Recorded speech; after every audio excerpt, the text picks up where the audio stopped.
বাংলাদেশের সবচেয়ে দেশনেত্রী বেগম খালেদা জিয়াকে 9 বছর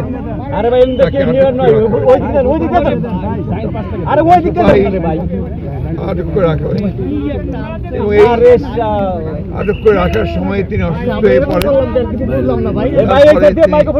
অত্যন্ত অসুস্থ হয়ে তিনি হাসপাতালে ভর্তি হন।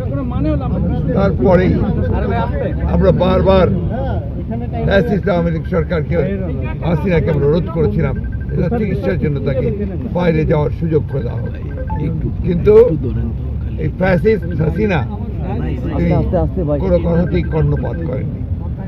আল্লাহর অশেষ রহমতে ছাত্র জনতার অভ্যুত্থানের মধ্য দিয়ে ফ্যাসিস্ট হাসিনা দেশ থেকে পালিয়ে যাওয়ার পরে আজকে দেশের নেত্রী বেগম খালেদা জিয়া সম্পূর্ণ মুক্ত হয়েছেন সমস্ত মিথ্যা মামলা থেকে।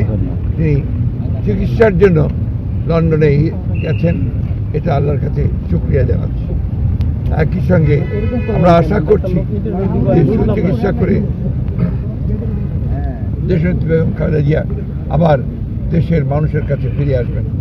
যাওয়ার সময় তিনি আবারও বলেছেন যে আপনি সকলকে বলবেন গণমাধ্যমের মাধ্যমে দেশবাসীকে যে তারা যারা আমার জন্য দোয়া করেন, আর আমিও আল্লাহ তার কাছে এই দোয়া চাইছি, আল্লাহ যেন এই দেশকে দেশবাসীকে যেন ভালো রাখেন, তাদের কল্যাণ করেন।